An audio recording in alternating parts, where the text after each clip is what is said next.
এগুলো হচ্ছে ভক্তরা যেখানে থাকে, এ হচ্ছে ভক্তদের রুম। হরে কৃষ্ণ হরি বল। দেখুন ভক্তরা যেখানে ঘুমিয়ে থাকে।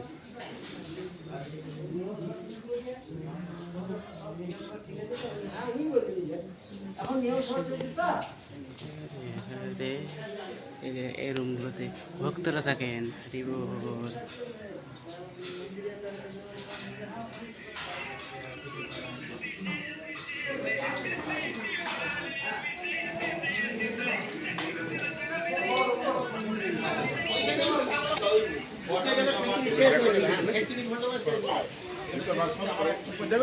হ্যাঁ, দেখিনি কোন नहीं जाते हो।